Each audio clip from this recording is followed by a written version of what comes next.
Hello, என் பேர் பிரகதீஷ். நான் வந்து செவன்த் ஸ்டாண்டர்ட் போகிறேன். இந்த மாதிரி வந்து நான் வந்து மதுரையில் இருக்கேன். ஆனால் வந்து எங்கள் அம்மா அப்பாவுக்கு வந்து சோழவந்தான் தொகுதி. ஸோ காலையில் எழுந்திரிச்சு என்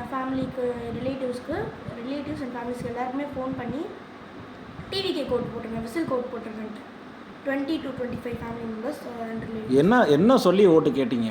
என்ன சொல்லி கொள்கையை சொல்லி இந்த மாதிரி என்னென்ன பண்ணுவாங்க.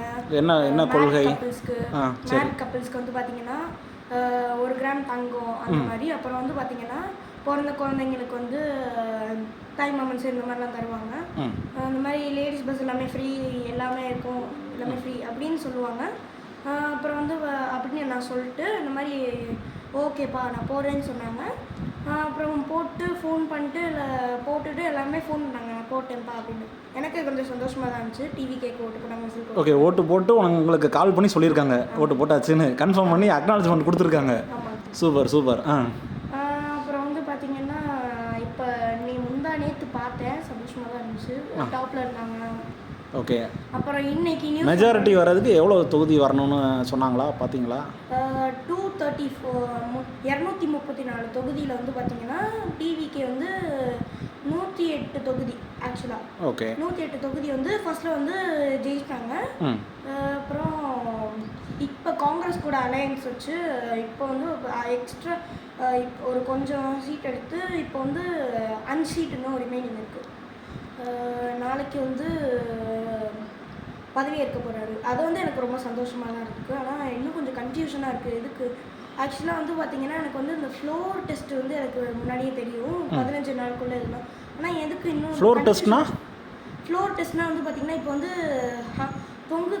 தொங்கு சட்டமன்றம்னு இருக்கும்.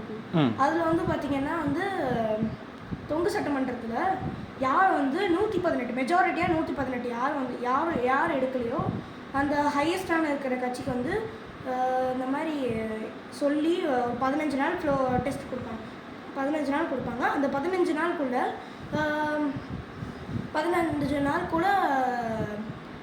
118 எடுத்துங்க.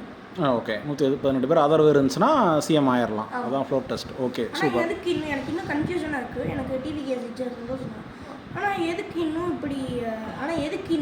இப்போ சிஎம் பதவி ஏற்றுறது எனக்கு இன்னும் புரியுது. ஓகே, அது ஏன்னா இப்போது 118 வரணும்னா இன்னும் ஒரு 5 எம்எல்ஏ சப்போர்ட் பண்ணணும் இல்லையா? ஏற்கனவே ஜெயித்தவங்க வந்து நாங்கள் உங்களுக்கு சப்போர்ட் பண்ணுறோன்னா நீங்கள் வந்து எங்களுக்கு என்ன பண்ணுவீங்க அப்படின்னு அவங்களுக்குள்ள ஒரு பேச்சுவார்த்தை மாதிரி நடக்கும். அந்த பேச்சுவார்த்தை ஏன்னா இப்போ இந்த 10 பேர் புதுசாக வந்தால் தான் ஆட்சி அமைக்க முடியும்னு இருக்கு இல்லையா? அப்போ அந்த 10 பேர் கொஞ்சம் டிமாண்டு வைப்பாங்க. அதுக்கு வந்து ஆனால் டிவிகே வந்து அதுக்காக அவங்க கொள்கை ஏற்கனவே சொன்ன வாக்குறுதிலாம் இருக்கு இல்லையா? அதில் இருந்து பின்வாங்காமல் ஸ்டில் அவங்களே சாட்டிஸ்ஃபை பண்ணுற மாதிரி பண்ணணும்னு சொல்லி ஒரு பேச்சுவார்த்தை நடத்திட்டு அடுத்து வந்து மெஜாரிட்டி வந்து ப்ரூவ் பண்ணுவாங்க. ஏன்னா திடீர்னு ஒருத்தர் வந்து ஆதரவு கொடுத்துட்டு ஒரு 6 மாதம் கழிச்சு திரும்ப ஆதரவு இல்லைன்னு சொல்லிட்டாங்கன்னா ஏன் ஆட்சிக்கு பிரச்சனை ஆயிரும். அதனால் நல்லா தெளிவாக பேசிவிட்டு அதை முடிவெடுப்பாங்க. ஓகே, சிஎம் ஆனவனே முதல் கையெழுத்து என்ன போடுறாரு தளபதி? முதல் கையெழுத்து வந்து பார்த்திங்கன்னா என்ன போடுறாருன்னா இந்த மாதிரி வந்து லேடிஸ்க்கு வந்து எல்லா பஸ்ஸுமே வந்து லேடிஸ்க்கு எல்லாமே ஃப்ரீ. ஓகே, எல்லா கவர்மெண்ட் பஸ்லேயும் ஃப்ரீ. ஓகே, அடுத்து வேறு என்ன லேடிஸ்க்கு வேறு என்ன பண்ணுறாங்க? லேடிஸ்க்கு வந்து பார்த்திங்கன்னா மேரிட் ஆனவங்களுக்கு வந்து பார்த்திங்கன்னா இந்த மாதிரி 1 கிராம் கோல்டு டெய்லி கொடுப்பாங்க. ஆனால் வந்து என்னோட பாயிண்ட் ஆஃப் வியூவில் வந்து பார்த்திங்கன்னா அது கொஞ்சம் இம்பாசிபிளாக இருக்கணுன்ற மாதிரி தான் தோணுது. ஏன்னா வந்து பார்த்திங்கன்னா இப்போ வந்து தமிழ்நாடு வந்து கரண்ட்டாக வந்து இப்போ பார்த்திங்கன்னா கொஞ்சம் ஹை ரிஸ்கில் இருக்குது. என்ன ரிஸ்கில் இருக்குது? கடன் வந்து 9 லட்சம் கோடி. ஓகே, ஆக்சுவலாக வந்து பார்த்திங்கன்னா தமிழ்நாடோட பட்ஜெட்டே வந்து 4 லட்சம் கோடி தான். ஸோ வந்து பார்த்திங்கன்னா இது 9 லட்சம் கோடி வேறு.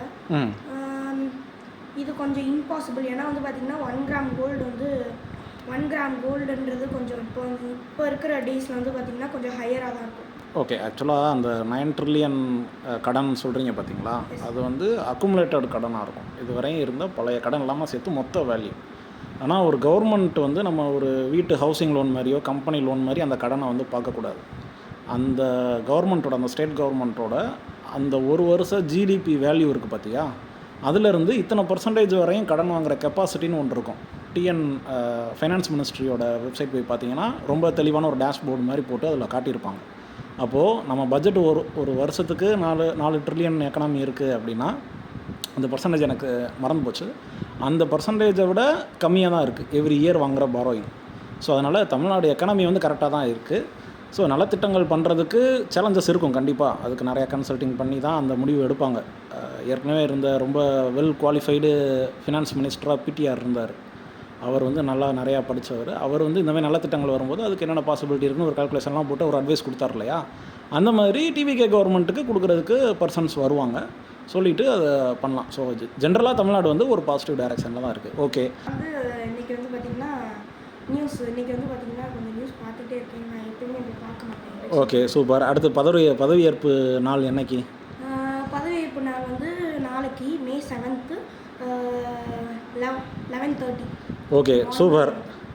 ஸோ அரசியலை வந்து உன்னிப்பாக கவனிங்க. இப்படி எக்கனாமி பல விஷயங்களை பற்றி கவனித்து நீங்களாக ஒரு யோசிக்கிறீங்க பார்த்தீங்களா, அது ஒரு சூப்பரான விஷயம். வாழ்த்துக்கள் மிஸ்டர் பிரகதீஷ். நேற்று என் க்ளோஸ் ஃப்ரெண்டோட வீட்டில் அரசியல் பேசிகிட்டு இருக்கும்போது தம்பி வாலண்டியராக அவன் ஏதோ வைசிட்டி கேம் பார்த்துக்கிட்டு இருந்தான். நடுவில் வந்து அரசியல் பேசுகிறவனே வந்துட்டு, நான் இந்த மாதிரி 20 பேருக்கு நான் ஓட்டு வாங்கியிருக்கேன், நீங்கள் யாருக்கு ஓட்டு போட்டீங்கன்னு கேட்டேன். நீ யாருக்குப்பா ஓட்டு கேட்ட அப்படின்ன உடனே அவன் சொன்ன அந்த விஷயங்களை தான் இந்த வீடியோவில் நீங்கள் பார்த்தீங்க. ஆக்சுவலாக இது என்ன அப்படின்னா,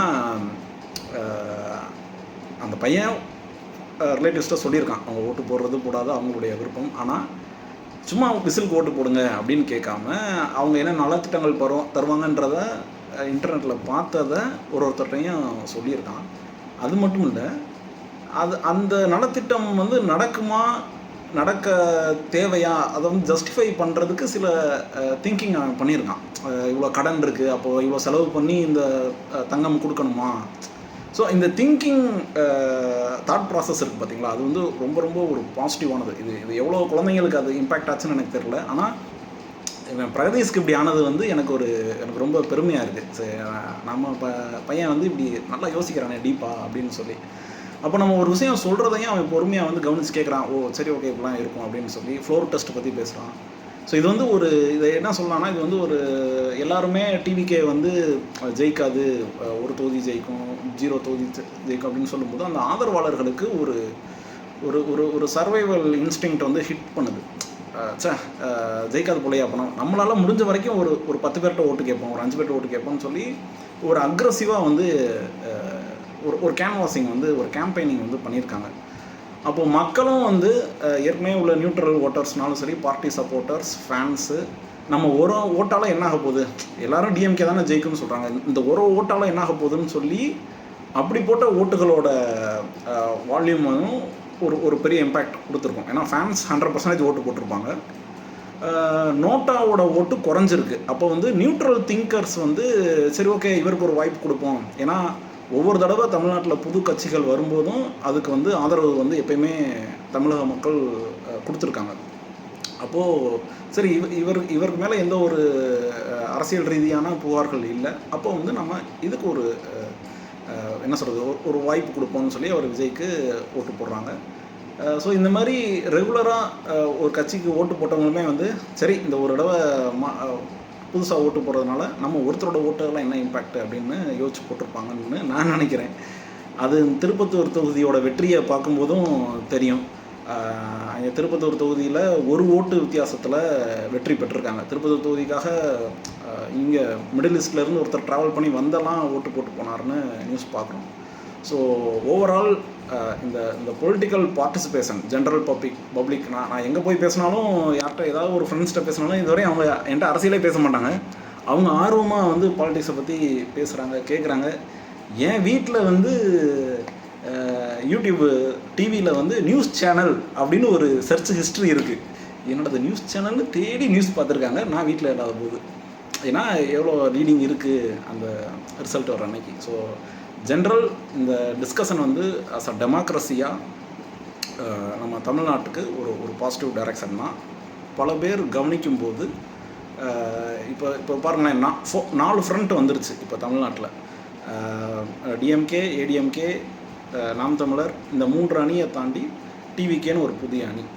அப்போது யார் ஆட்சிக்கு வந்தாலும் மற்ற 3 பேரும் எதிர்கட்சியாக இருப்பாங்க. அப்போது இத்தனை பேர் கேள்வி கேட்பாங்கன்ற அந்த ஒரு விஷயத்தை நினச்சே ஆளும் கட்சி வந்து ஒரு பீப்புள் வெல்ஃபேர் டெசிஷன்னாலும் சரி, தமிழ்நாடு வெல்ஃபேர் டெசிஷன்னாலும் சரி, ஐடியாலஜிக்கல்னாலும் அது அவங்களோட மேனிஃபெஸ்டோவில் இருக்கிறத எக்ஸிக்யூட் பண்ணுறதுனாலும் அதை வந்து பாசிட்டிவாக பண்ணுவாங்கன்றதை நம்ம எதிர்பார்ப்போம். நன்றி. நான் மதுரையிலிருந்து கார்த்திகேயன்.